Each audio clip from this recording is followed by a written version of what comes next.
Hai, salam sejahtera semua. Selamat datang di Trekking Rohani. Bersama kita jelajahi ruang dan waktu.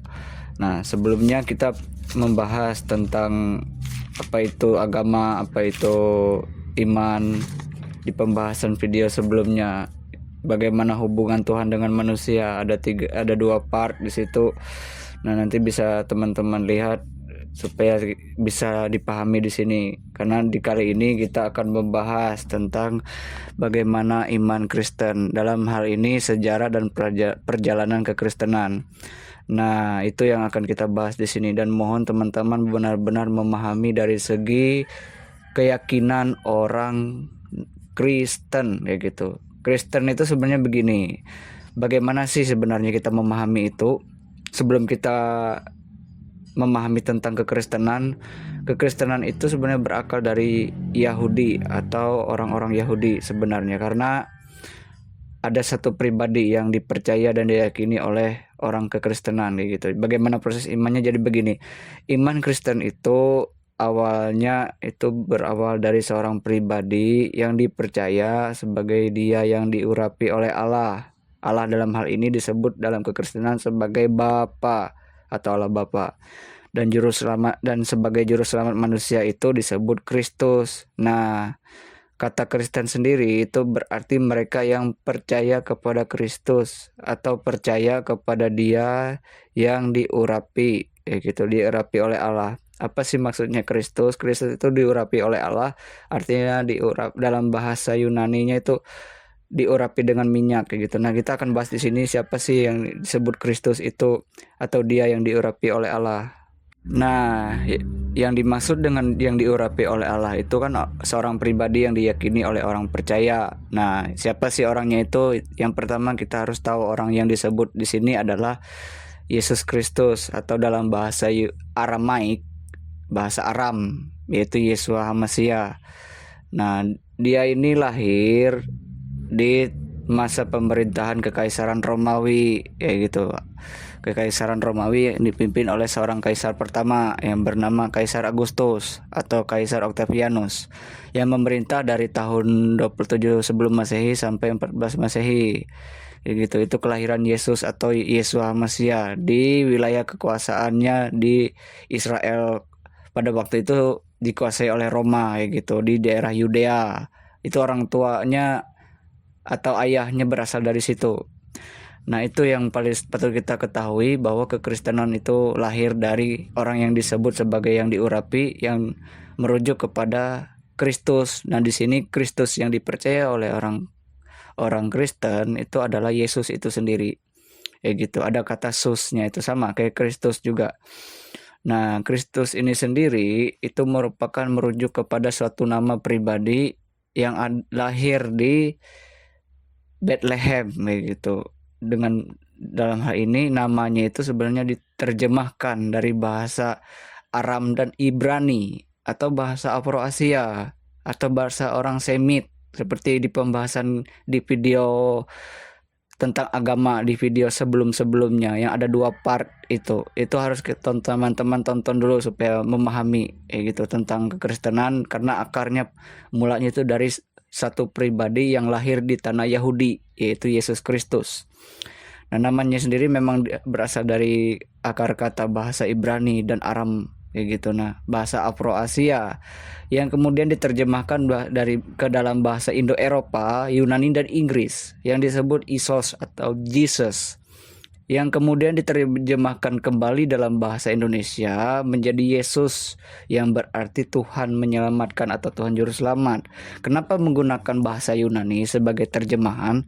Karena bahasa Yunani maksudnya kayak gitu, itu adalah bahasa internasional di era pemerintahan kekuasaan Romawi. Ingat itu. Nah, jadi harus kita pahami track ke belakang sejarah, bahwa kenapa ada terjemahan-terjemahan itu merujuk kepada bahwa Yesus ini itu bukan hanya untuk orang Yahudi. Pada waktu itu ada orang-orang Yahudi yang percaya juga kepada Yesus, makanya disebut orang mesianik kayak gitu, orang mesianik atau orang Yahudi yang percaya kepada Yesus kayak gitu.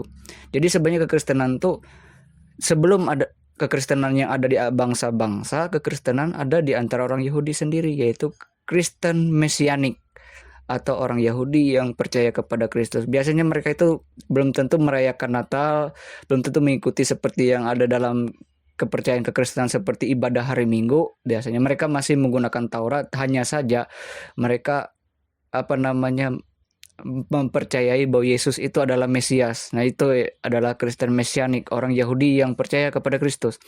Itulah akar mulanya. Nah, jadi kenapa di sini menggunakan bahasa Yunani itu karena Yunani itu sendiri pernah menjajah Israel, kemudian digantikan oleh kekuasaan Romawi. Maka dari itu orang Romawi menjadikan bahasa Yunani itu sebagai bahasa internasional setelah setelah penjajahan sebelumnya, kayak gitu. Walaupun dalam hal ini apakah Yunani langsung tidak ada pada waktu itu kekuasaan mereka? Tidak, mereka masih ada, dalam tanda kutip, bukan masa kejayaan mereka lagi, kayak gitu, karena dikalahkan atau ditaklukkan oleh Roma pada akhirnya. Nah, begitu kita memahami bagaimana sih kekristenan ini bermulai, karena pada waktu itu Kaisar Agustus atau Kaisar Romawi pertama itu menaklukkan seluruh wilayah di Mediterania juga, kayak gitu. Nah, sampai pada tahun 4 sebelum Masehi di mana Yesus Kristus itu lahir, kayak gitu. Nah, di antara pemerintahannya, kayak gitu. Nah, kemudian kata Mesias juga di sini. Kata Mesias itu sendiri sebenarnya berakar kata dari bahasa Ibrani, yaitu yang diurapi oleh Allah atau yang diurapi dengan minyak oleh Allah, kayak gitu.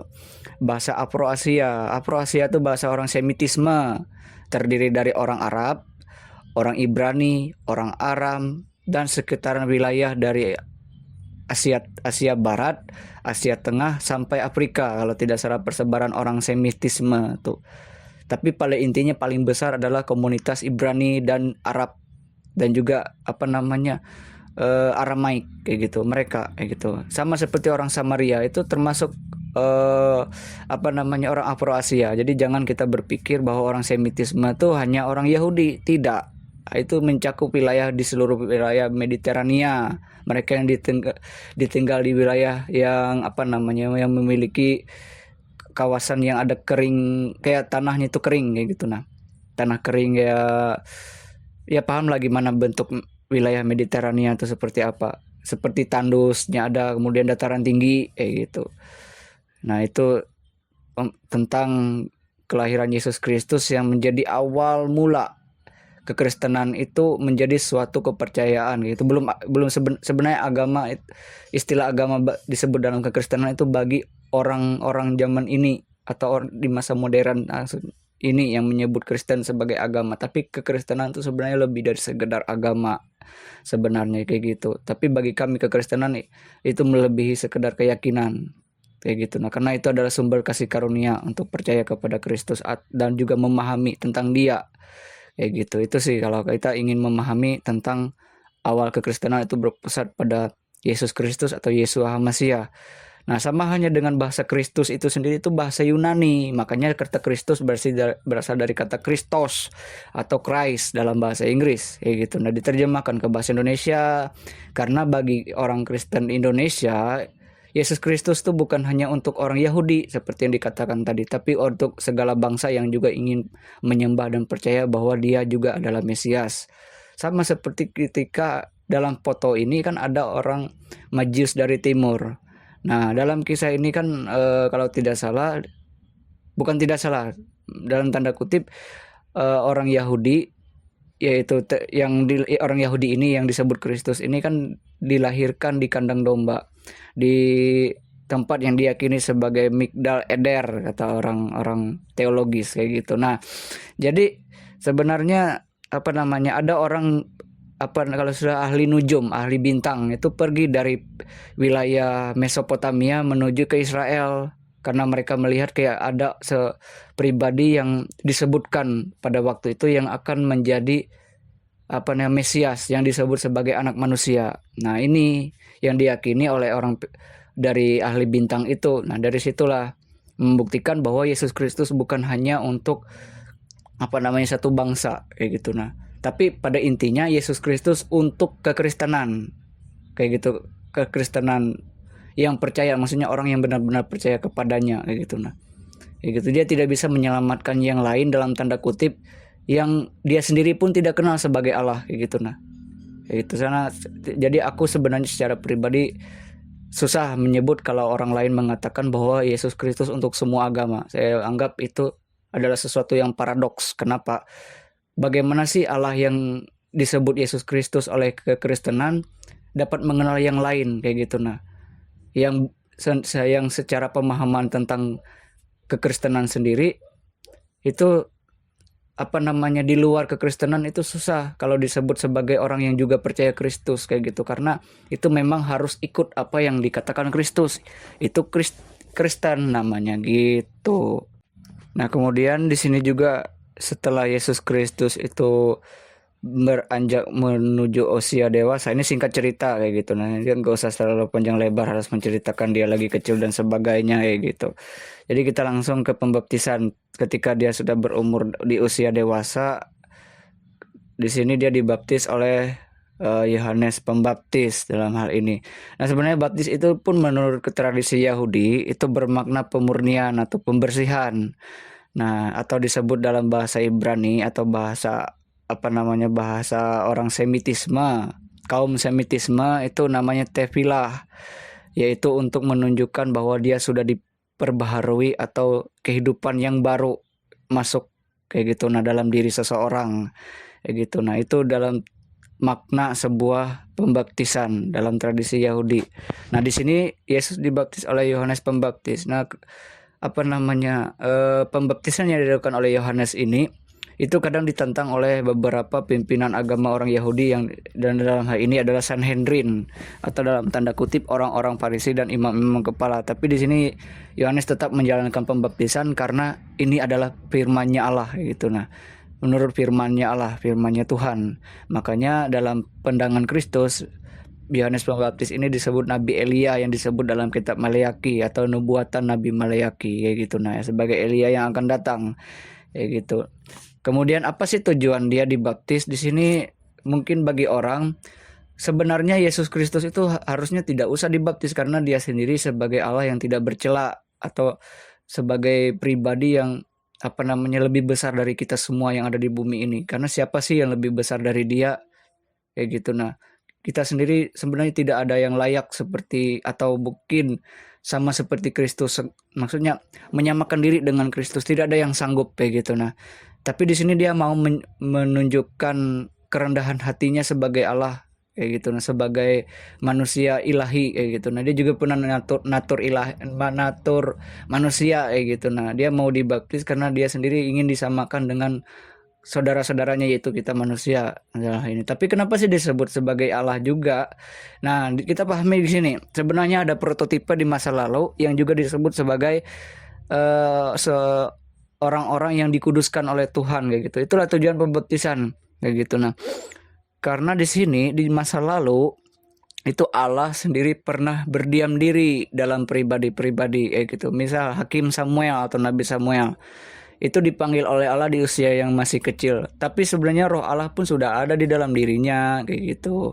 Begitupun Raja Daud, Raja Salomo. Itu bukan berarti Raja Daud dan Raja Salomo itu adalah Allah, tapi Allah yang berdiam dalam dirinya kayak gitu. Nah, itu di masa lalu. Artinya orang-orang yang tiga orang di sini yang sebagai prototipe dari Yesus Kristus atau dari Allah Tritunggal itu ada di masa lalu kayak gitu. Jadi jangan berpikir bahwa dalam keyakinan Kristen itu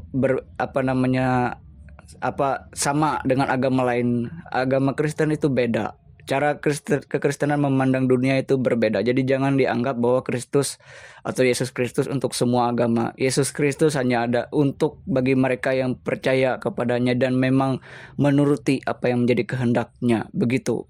Nah, Yesus Kristus disebut sebagai Allah Tritunggal. Artinya di sini dalam tanda kutip itu dia sebagai bagian dari Trinitas. Nah, orang Yahudi inilah yang menjadi konsep yang berbeda dengan orang Yahudi, karena orang Yahudi yang belum menerima Kristus itu masih belum percaya akan hal itu dari konsep ini. Allah kok tiga bagi mereka, atau mungkin agama lain menganggap Allah kok tiga, padahal ini bukan Allah tiga tapi kemahakuasaan Allah atau kealahan itu sendiri. karena itu misterinya Allah kayak gitu. Nah, kenapa dia bisa jadi manusia itu kehendaknya dia kayak gitu. Nah, mungkin orang bertanya, kenapa sih Allah nggak jadi kambing? Masa sih kayak gitu sama Tuhan kita kayak yang jadi Allah kayak gitu? Masa kayak gitu kita berpendapat? Nah, aku lebih baik terserah Allah sendiri, hak prerogatif Allah, hak absolut Allah untuk menjadi manusia kayak gitu, menjadi menjadi sama dengan kita. Tapi itu sebenarnya adalah nubuatan dari Bapa di masa lalu yang menuju kepada yang lanjut usia di dalam kitab Nabi Daniel yang disebut sebagai kitab apokaliptik ya gitu, sebagai yang lanjut usia. Nah, yang lanjut usia disebut datang kepada yang disebut sebagai anak manusia. Nah, yang disebut juga dalam kitab Raja Daud yang duduk di sebelah kanan Allah Bapa atau disebut imam menurut Melkisedek kayak gitu. Nah, itu dan imam menurut Melkisedek ini disebut anak manusia, dan ini merujuk kepada sebutan yang sering dipakai oleh Yesus Kristus menunjukkan tentang dirinya. Kenapa dia nggak secara langsung menyebut dirinya sebagai Yesus atau seperti orang yang pernah atau menyebut dia sebagai Tuhan kayak gitu. Nah, dia banyak menggunakan dirinya sebagai anak manusia kayak gitu. Nah, tapi tetap dalam setiap penyebutannya itu dia merujuk kepada kealahannya dia sebagai Allah yang berdiam diri dalam kemanusiaan kayak gitu. Lebih tepatnya kayak gitu kekristenan tuh. Jadi Yesus Kristus itu melihat Yesus tuh sebagai segala Allah, bukan segala Allah, maksudnya gini, segala kemahakuasaan Allah itu berdiam diri di dalam Yesus. Itu intinya kekristenan. Artinya berdiam diri dalam anak manusia kayak gitu. Nah, sama seperti Raja Daud. Hanya saja Raja Daud tuh jatuh dalam dosa di masa lalu. Hanya saja Raja Daud pun meninggal di masa lalu kayak gitu. Tidak begitu bertahan lama kayak gitu. Nah, tidak berhasil dalam hal dosa kayak gitu. Nah, tidak bangkit juga seperti Yesus Kristus, tidak bisa, maksudnya ada keterbatasan lah sebagai raja kayak gitu. Itu Raja Daud. Begitupun Raja Salomo yang katanya sampai 1000 istri kayak gitu. Kemudian ada Roh Kudus. Nah, Roh Kudus ini disebut sebagai mata Tuhan atau kaki Dian. Kalau pernah lihat bait suci ketiga, atau dalam hal ini disebut dalam tradisi Yahudi sebagai kemah suci, itu aku lupa sebutannya itu. Kalau nggak salah disebut sebagai pokoknya bait suci Allah kayak gitu. Bait suci Allah yang pernah ada di dalamnya itu kayak ada pelita lampu yang ada 7, kalau tidak salah ada 7 tangkainya itu, kalau nggak salah 7 tangkainya. Itu disebut mata Tuhan yang menyimbolkan angka 7-nya itu adalah angka 7 kesempurnaan dalam tradisi Yahudi atau geometrianya Yahudi. Nah, kayak gitu. Jadi sebenarnya semua kealahan dalam Yesus Kristus itu ada ini yang lanjut usia yang disebut dalam kitab Daniel, yang sering juga disebut sebagai dalam sebutan para nabi sebagai Tuhan Allah. Itu yang lanjut usia. Yang dalam hal ini kita susah menjelaskan itu yang lanjut usia itu bagaimana. Tapi di sini dia berseru dengan suara nyaring, inilah anakku yang kukasihi, kepadanya lah aku berkenan. Artinya ya hanya Yesus Kristus yang mampu membuat manusia itu berkenan kepada Allah. Jadi tidak ada seorang pun dapat datang kepada yang lanjut usia kalau tidak melalui anak manusia sebagai seorang perantara Allah gitu. Nah, yang dikenal paling dekat dengan Allah, paling intim dengan Allah ya hanya anak manusia kayak gitu, yang berhasil dalam hal kekudusannya yang dipertahankannya selama dia sebagai manusia kayak gitu. Nah, jadi kekristenan punya konsep bahwa manusia itu telah jatuh dalam dosa dan ada pribadi yang dengan penuh kasih karunia mau menyelamatkan. Ya Allah itu sendiri pada akhirnya kayak gitu. Nah, mengapa tidak kayak gitu? Nah, Allah yang maha kuasa berdiam diri dalam firman-Nya. Bahkan juga rohnya pun juga seperti itu. Berdiam diri dalam Yesus Kristus. Ya gitu. Itu sudah cukup. Gak usah kita harus panjang lebar tentang Tritunggal. Yaitu menjelaskan bahwa misalnya Bapa bukan anak, anak bukan Roh Kudus bukan Bapa, tapi ketiganya adalah Allah. Bukan harus kayak gitu. Itu hanya pencirian saja gitu. Nah, supaya orang lain memahami itu hanya bentuk pribadi Allah yaitu. Tapi pada intinya dari ketiga pribadi Allah itu ya mereka satu hakikat kemahakuasaan kayak gitu. Nah, sama seperti dalam video sebelumnya. Mengapa Yahudi tidak menerima konsep ini? Ya pada dasarnya ya itulah hak prerogatif banyak orang kayak gitu. Karena orang Yahudi melihat bahwa Yesus Kristus itu harus lahir, bukan Yesus Kristus, Mesias maksudnya. Mesias itu harus lahir dengan kriteria fisik.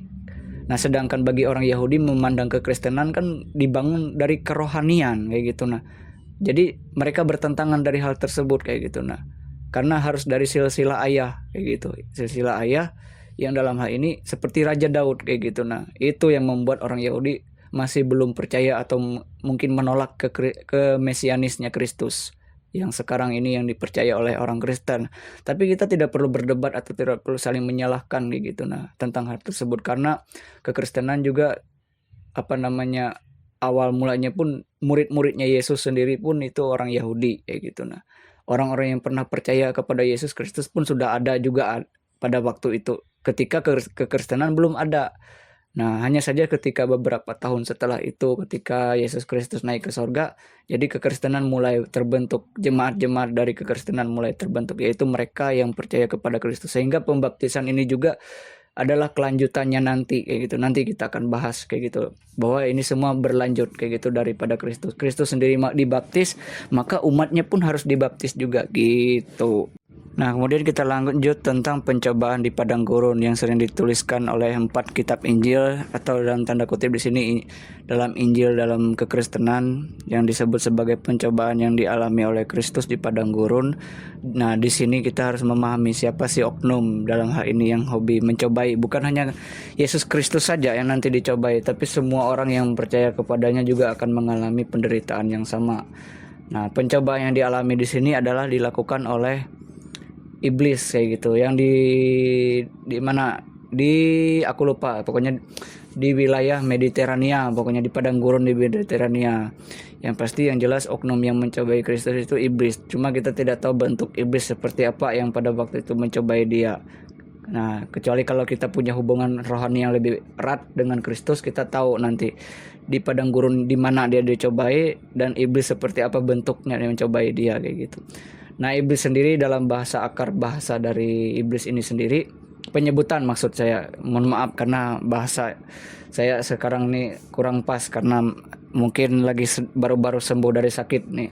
Nah, jadi gini, pendakwa yang disebut di dalam kisah pencobaan di padang gurun ini disebut iblis kayak gitu. Iblis pun disebut juga pendakwa atau penuntut yang dalam hal ini menuduh Kristus kayak gitu. Nah, akan mengajukan beberapa pertanyaan dari segi rohani, dari segi dari segi fisik, tapi diawali dari segi fisik seperti mengubah batu jadi roti, kemudian mengubah pokoknya banyaklah yang dalam hal ini yang dalam hal kekristenan di sini.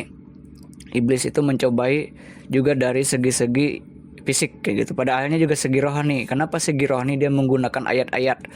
Nah, jadi jangan berpikir ketika kita membaca ayat-ayat seakan-akan iblis itu seperti ikan yang nggak ada airnya kayak gitu, seperti ikan yang terlempar ke pantai.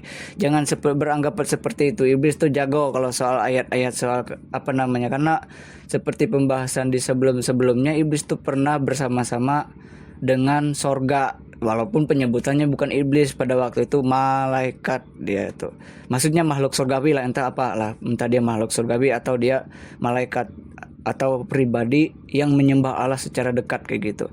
Maka dari itu dia mengenal yang dicobai ini siapa kayak gitu, yang disebut sebagai yang kudus dari Allah kayak gitu. Nah, jadi dalam pencobaannya ini Yesus sendiri dicobai selama 40 hari. Itu menurut keyakinan atau pandangan para ahli teolog itu dia tidak makan tapi ada minum kayak gitu. Jangan beranggapan bahwa tidak mungkin sih orang sampai nggak minum kayak gitu. Tapi itu masih pandangan para ahli kayak gitu. Nah, bukan berarti kita serba tahu kayak gitu. Karena kalau yang namanya Allah, dia berkuasa gitu menahan dirinya lebih hebat lagi kayak gitu. Nah, bahkan kita manusia pun 1 hari saja nggak makan sudah kayak seakan-akan takut kayak pada kematian kayak gitu. Nah, nggak kayak seakan-akan mati kalau nggak makan nggak minum. Itu manusia umum zaman sekarang kayak gitu, menahan hawa nafsu aja nggak sampai 1 hari pastilah haus dan lapar kayak gitu. Nah, sedangkan dialami oleh Yesus ini itu sebenarnya menunjukkan kealahannya dia, natur ilahinya itu yang dia ingin tunjukkan kepada kita dan kepada musuhnya ini, bahwa aku tetap Allah dalam pandangan dirinya sebagai Yesus Kristus kayak gitu. Nah, sehingga iblis ini nanti juga bukan hanya mencobai dia sepanjang kisah Alkitab dia juga akan memasuki atau merasuki atau menggoda para pokoknya manusia yang dalam hal ini yang akan menentang ajarannya. Jadi pada waktu itu memang banyak kayak gitu pertentangan mengenai Yesus Kristus ini. Nah, nanti kita akan bahas. Nah, di sini kita fokus pada apa sih yang dialami oleh Yesus tuh kayak gitu mengenai pencobaannya ini. Nah, pencobaannya ini kan 40 hari. Nah, 40 hari atau angka 40 dalam geometria Yahudi atau dalam geometria itu apa? Geometria itu semacam angka-angka yang memiliki makna atau memiliki simbolis atau menunjukkan suatu kode dari Allah kayak gitu. Nah, jadi 40 itu menunjukkan pemurnian atau pengujian secara nyata dalam hal Yesus Kristus, dan juga seperti ketika pada umat Allah itu di padang gurun selama 40 hari ketika Nabi Musa itu naik ke atas Gunung Sinai untuk menerima 10 hukum Allah kayak gitu. Nah, jadi itulah yang diulangi kembali ketika Yesus Kristus ada. Kenapa bisa 40 hari di padang gurun yang sama? Karena begini, ketika 40 hari di padang gurun di perjanjian lama ketika Nabi Musa itu ada di atas Gunung Sinai, bangsa Israel itu menyembah anak lembu emas.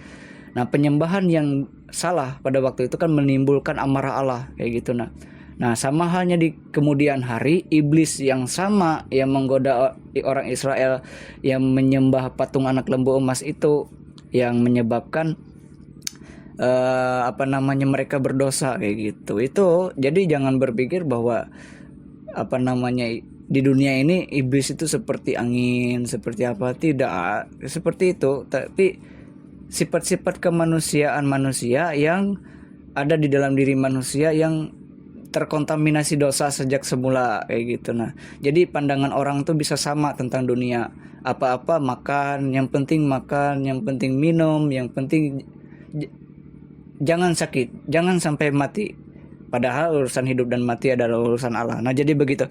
Karena di sini Kristus juga ingin menunjukkan seberapa maha kuasanya Dia sebagai anak manusia yang kita bahas sebelumnya, sebagai bagian dari firman-Nya Allah gitu. Seperti dalam kepercayaan satu muridnya yang paling dikasihinya, yaitu Yohanes, sebagai firman-Nya Allah kayak gitu. Nah, ya bisa saja bagi Allah Bapa itu tinggal dalam firman-Nya. Kan mengapa tidak kayak gitu. Nah, begitupun Roh Kudus sepenuhnya tinggal di dalam anak manusia, Allah Bapa tinggal di dalam anak manusia. Mengapa tidak kayak gitu? Kan bisa kayak gitu. Atau sebaliknya, Allah Bapa yang disebutlah yang lanjut usia atau yang dalam ciri fisik dalam perjanjian lama yang putih rambutnya, kemudian matanya bagai nyala api dan suaranya seperti seperti desau air bah kalau nggak salah di dalam kitab apokaliptik gitu.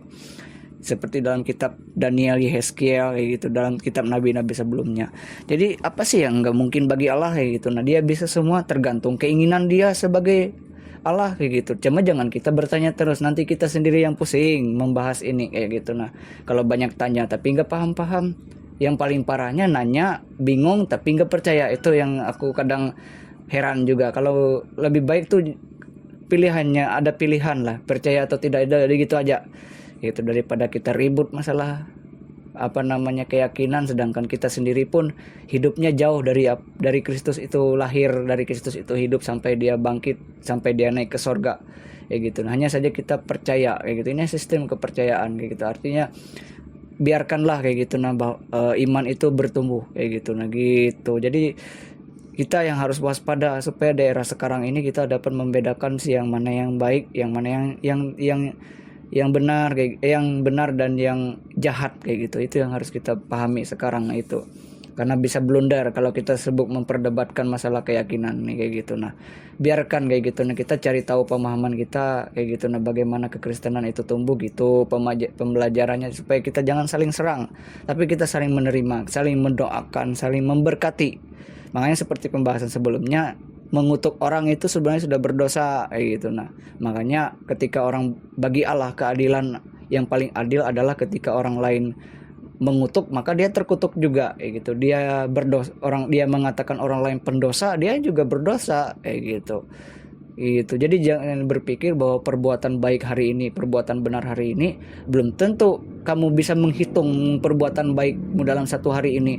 Bandingkan dengan kesalahanmu satu hari saja yang mungkin sangat menyinggung hati Allah. Nah, yuk, bagaimana satu kesalahanmu saja yang menyinggung hati Allah, ya kamu bisa entah bagaimanalah pembalasannya dia. Cuma aku nggak bisa menghakimi orang langsung masuk neraka gitu.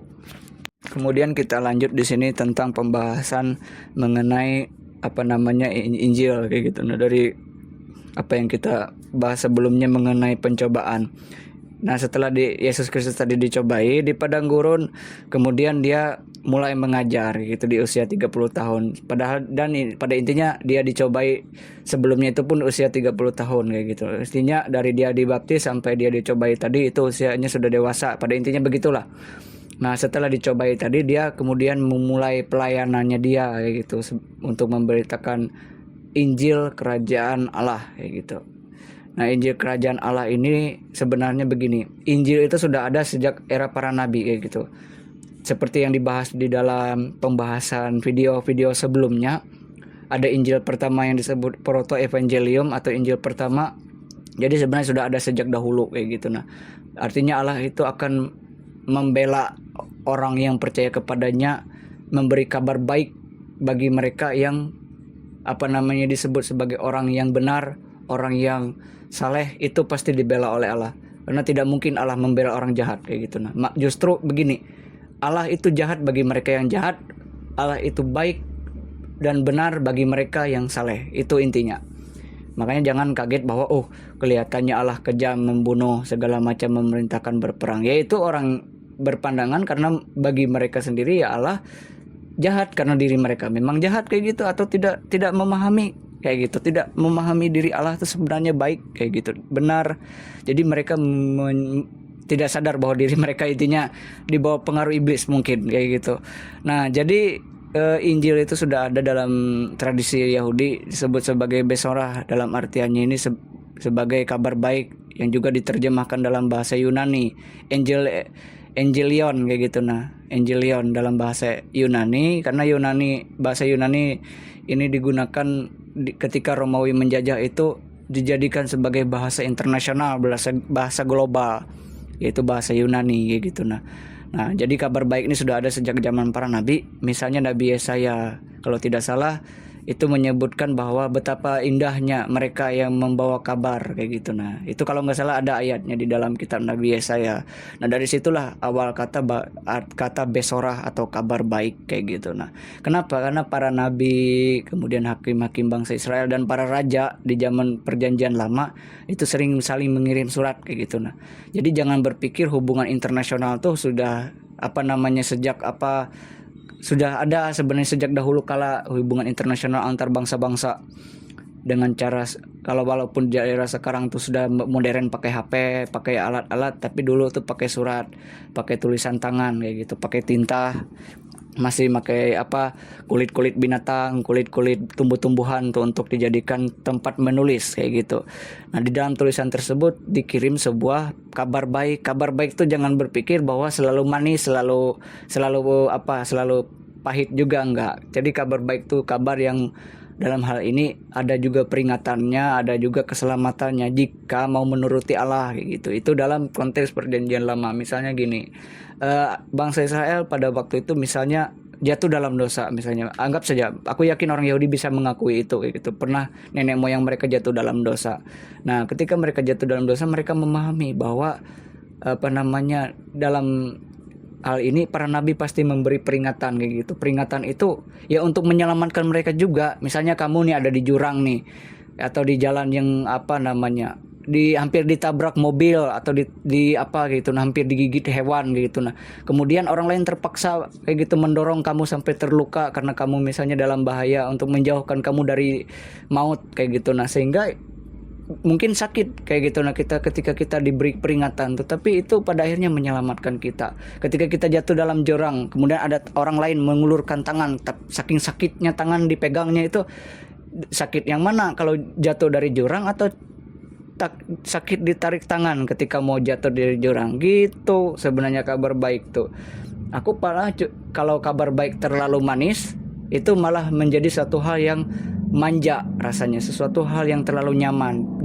Padahal dalam kekristenan Injil dan pengajaran itu harus seimbang antara kabar baik yang benar-benar manis, yang penuh berkat, dan juga peringatan yang memerintahkan kita untuk memperbaiki diri kita yang dalam tanda kutip di sini bertobat, kayak gitu. Nah, dalam hal ini pada waktu itu pemerintahan raja-raja Israel baik di wilayah utara dan selatan itu chaos itu dalam artian apa? Mereka mengikuti kebiasaan bangsa-bangsa lain di sekelilingnya yang disebut sebagai bangsa kafir, yaitu seperti kita ini yang pada waktu itu belum menerima atau mengenal Allah Israel yang sekarang ini kita yakini sebagai Yesus Kristus, Allah yang menjadi manusia, begitu.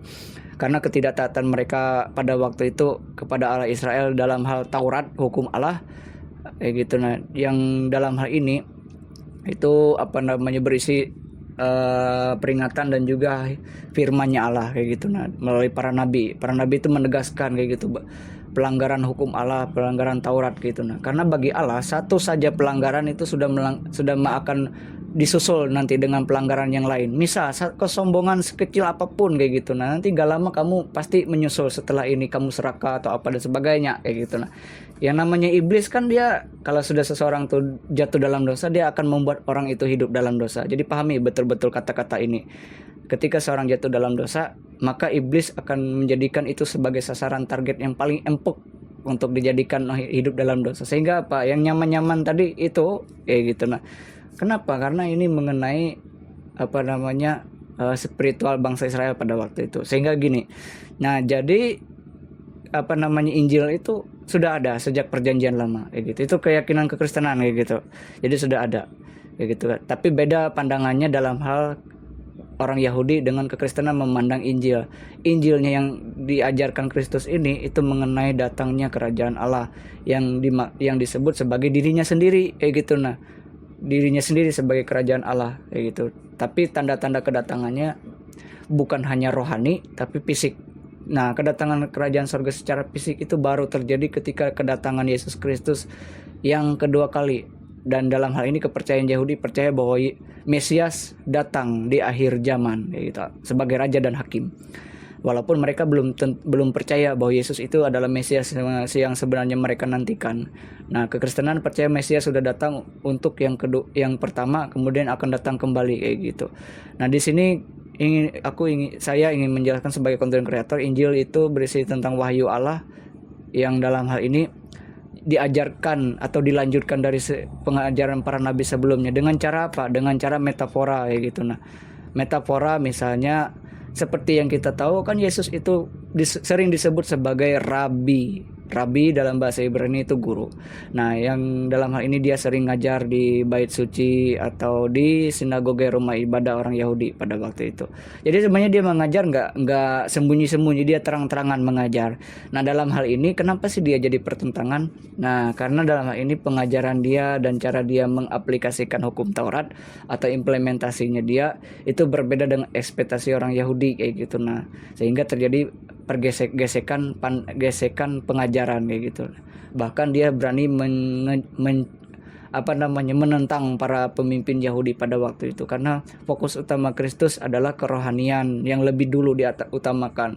Dalam tanda kutip, dalam artian yang sebenarnya adalah sesuatu yang dari dalam dulu yang diutamakan kayak gitu. Nah, karena yang dari dalam yang merusak sampai keluar itu dalam pandangan Kristus, artinya dari dalam rohani atau batin seseorang dulu yang perlu diperbaiki gitu kalau dalam pengajaran Kristus. Sehingga dalam pengajarannya ini dia menggunakan puitis dan alegori kayak gitu, atau kesastraan Ibrani, misalnya menggunakan istilah tumbuh-tumbuhan seperti gandum, seperti anggur, kemudian domba-domba, kemudian misalnya hamba dan tuan, kemudian misalnya binatang-binatang yang lain, anak dan ayah kayak gitu, dan sebagainya lah pokoknya kayak gitu, untuk menggambarkan ajaran-ajarannya dia. Jadi sederhana ajarannya itu yang sering muncul di dunia ini kayak gitu. Makanya Yesus pernah mengatakan kepada murid yang paling dikasihinya yaitu Yohanes, katanya, kalau aku berkata kepada kamu tentang hal-hal duniawi, kamu tidak percaya. Maksudnya gini, kalau kamu tidak percaya kepadaku jika aku berkata tentang hal-hal duniawi, katanya bagaimana? Katanya kalau aku berkata tentang surgawi kayak gitu. Nah, Karena Yesus bilang bahwa tidak ada seorang pun yang pernah ke sorga, ke tempat Allah berada, kayak gitu. Nah, selain dari Dia, anak manusia itu turun dari sana, kayak gitu. Itu. Nah, jadi Injil yang dibawa Kristus itu berdasarkan dari dirinya sendiri, berpusat pada dirinya sendiri sebagai Mesiasnya Allah, kayak gitu. Nah, yang diurapi Allah dengan minyak, kayak gitu. Kemudian pengajarannya pun gak jauh dari hukum Yahudi, misalnya tentang hukum Shema Israel, kayak gitu. Nah, kayak gitu. Jadi di situ bagaimana mengasihi Allah. Dalam hal ini pandangan Kristen mengasihi Allah yang mengasihi Yesus Kristus. Karena apa? Karena Dia adalah anak Allah atau anak manusia, kayak gitu. Bukan berarti dalam hal ini Allah punya anak, tapi anak manusia artinya yang keluar dari dalam diri Allah, yaitu firman-Nya Allah, kayak gitu. Dan juga kerajaan Allah itu sebagai sesuatu hal yang berkenaan tentang upah, kayak gitu. Upah dalam hal ini ketika mengikuti Dia. Jadi jangan berpikir bahwa kerajaan sorga itu hanya bersifat rohani tapi fisik. Kenapa dikatakan bersifat rohani dan fisik? Karena antara kerajaan Allah yang rohani itu adalah melalui pekerjaan Roh Kudus, kayak gitu. Sehingga seseorang yang terpilih, kayak gitu, orang yang terpilih mendapat bagian dalam kerajaan Allah, pasti memandang dunia ini dengan cara yang berbeda. Pasti memandang dunia ini tidak seperti kebanyakan manusia duniawi, kayak gitu. Nah, manusia yang masih terperangkap dalam selubung roh-roh jahat, kayak gitu. Maksudnya roh-roh dunia, kayak gitu. Nah, roh-roh yang hanya memikirkan emas, tembaga, uang dan sebagainya, yang lebih merujuk kepada kepentingan-kepentingan itu. Itulah pengajaran Kristus, kayak gitu. Bukan berarti uang tidak penting, karena di sini pun Yesus pun bayar pajak, kayak gitu. Nah, Kristus pun juga bekerja, gitu. Jadi jangan berpikir bahwa uang tidak penting, tapi belajarlah untuk tidak mengutamakan uang lebih daripada Allah, kayak gitu. Itulah inti pengajaran Kristus, bahwa sebenarnya Kristus itu sudah dalam tanda kutip di sini itu sudah ada jauh sebelum kekristenan itu memahami sebenarnya tentang esensi Kristus. Karena pada intinya kekristenan dibangun dari kerohanian yang membuat orang Yahudi itu sampai sekarang tuh belum percaya atau tidak mau bergabung dengan kekristenan, kayak gitu. Tapi pada intinya kekristenan tuh sudah ada juga di Israel, kayak gitu. Bahkan sekarang aku yakin jumlahnya ada, tapi tidak sampai melebihi orang Yudaisme, kayak gitu. Nah, gitu. Jadi jangan kita langsung menghakimi orang dengan cara pandang manusia, cara pandang fisik, kayak gitu. Karena kekristenan secara kerohanian dan pertolongan dari Allah sendiri melalui Roh-Nya yang kudus, kayak gitu. Nah, itulah cara Kristus mengajar melalui alegori dan puitis, dan juga pesan moral, kayak gitu, dengan pesan-pesan moralnya juga, kayak gitu. Dan juga berdasarkan tradisi Yahudi, kayak gitu. Nah, dan di sini dalam pengajaran ini pun juga sering ditanyakan, gimana ya? Kenapa seperti sering ditanyakan? Karena sama seperti murid dengan guru, pokoknya ginilah. Tradisi pengajaran dan pendidikan yang dilakukan oleh Kristus ini pun mengikuti edukasinya orang Yahudi, kayak gitu. Nah, mengikuti pengajarannya orang Yahudi, kayak gitu. Nah, pendidikan, cara orang Yahudi mendidik orang-orang, kayak gitu, baik itu kalangan dewasa, kayak gitu. Nah, makanya Yesus Kristus baru diakui sebagai rabi di usia yang sudah dewasa, gitu. Mungkin orang berkata, kan Kristus sudah bisa sebenarnya mengajar di usia 12 tahun karena kelihatan begitu cerdasnya dia, begitu berhikmatnya di mata rabi-rabi pada waktu itu ketika dia hilang di bait suci. Mungkin di sini tidak dicantumkan, tapi karena kita mempersingkat. Nah, tapi kenapa harus 30 tahun? Karena ini mengenai struktur usia secara masyarakat, kayak gitu, diakui dia sebagai orang dewasa yang layak mengajar orang dewasa. Karena apa? Karena ada peribahasa dalam Amsalnya Raja Salomo, hanya besi bisa menajamkan besi, kayak gitu. Gak bisa tanah liat menajamkan menajamkan besi.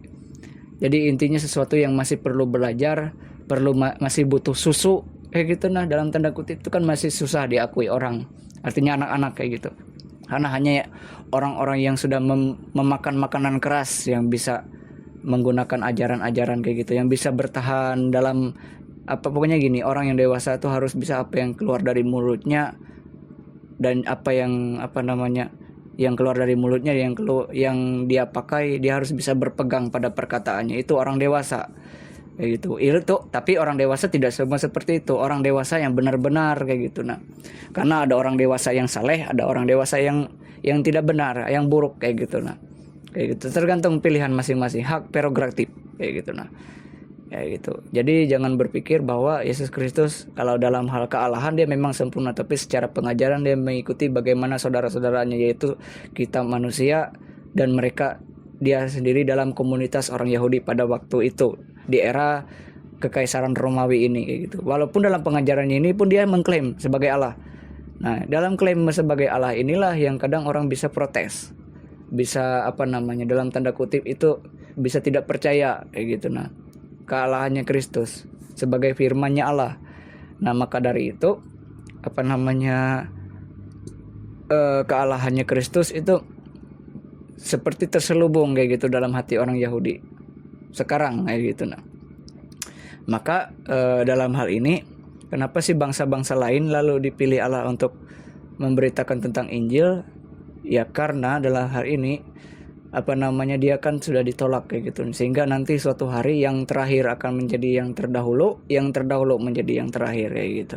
Itulah intinya. Jadi jangan kita kita harus bantu orang Yahudi untuk percaya kepada Allah mereka juga, yaitu Yesus Kristus. Gitu. Walaupun mereka belum percaya, tapi setidaknya kita mendoakan mereka, ataupun semua orang yang belum percaya atau semua orang yang belum taat kayak gitu kepada Allah. Nah, siapa tahu kita juga didoakan oleh mereka, karena ajaran Kristus pun sama seperti itu, yaitu kasihilah sesamamu manusia. Itu poin utama dalam tradisi Yahudi yang dilanjutkan oleh Kristus. Kenapa seperti itu? Karena begini, kalau kita hanya mengasihi orang yang dalam tanda kutip yang kita kenal saja, gimana kalau kita di luar komunitas kita sendiri yang punya kelakuannya mungkin setidak enak itu kayak gitu. Nah, dan kekristenan mengasihi dengan apapun juga, sekalipun orang itu jahat dengan kita, diampunilah kayak gitu. Nah, dimaafkanlah kayak gitu. Nah, dan dalam hal ini jangan juga merasa nyaman ketika dia sebagai orang Kristen, sebagai sebagai orang percaya, sebagai orang yang dibenarkan Allah, lalu seenak-enaknya hidup. Jangan seperti itu. Kalau kita salah ya kita berubahlah kayak gitu. Nah, walaupun dalam tanda kutip berubah itu tidak sesederhana itu. Kadang kita tuh seperti anti villain kayak gitu. Nah, kalau dalam kisah film tuh anti villain, kita bukan orang yang jahat dalam tanda kutip gini, kita orang yang benar, tapi kita sering mengambil cara yang salah, sering jatuh dalam dosa. Itu yang terjadi dalam kekristenan. Beda hanya dengan orang yang hidup dalam dosa. Orang yang hidup dalam dosa itu berarti dia walaupun KTP-nya Kristen, walaupun KTP-nya apapun agamanya, ya kalau dia sendiri dalam tanda kutip masih memungut batu kerikil. Aku nyebutnya batu kerikil karena dosa itu sekecil apapun kalau dia ditumpuk makin banyak itu tenggelam juga kalau dilempar ke tempat yang dalam. Ya kayak gitu. Walaupun coba aja teori gravitasi, lempar aja batu kerikil ke langit itu pasti tetap jatuh. Kayak gitu. Jadi itu dosa kayak gitu. Jadi jangan berpikir bohong itu sedikit ya kayak gitu. Mencuri dikit-dikit enggak apa-apa lah kayak gitu.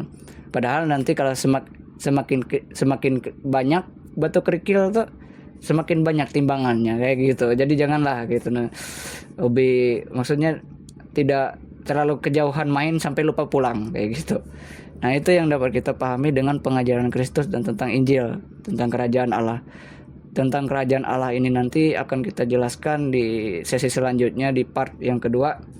Nah, jadi itu berkenaan tentang kerajaan Allah secara fisik yang nanti akan muncul ketika Yesus datang kedua kalinya sebagai raja, sebagai hakim. Nah, dalam hal ini seperti perjanjian lama. Bagi orang yang jahat, orang Kristus datang itu seperti hakim. Tapi bagi orang yang benar, orang yang dibenarkan oleh Kristus, itu orang yang kedatangan Kristus itu adalah keselamatan. Kayak gitu, adalah suatu upah yang besar ketika Kristus datang. Itu sehingga kayak yang seperti dikatakan tadi, Allah itu jahat bagi mereka yang fasik, Allah itu baik atau Allah itu bermurah hati atau benar bagi orang yang saleh. Gitu, intinya gitu. Saleh itu bukan berarti tidak berdosa, tapi orang yang takut akan Allah, orang yang menghormati Allah. Ya gitu, sampai dia datang kembali sebagai hakim, sebagai raja di atas segala raja. Ya gitu, itu yang akan kita bahas di sesi selanjutnya.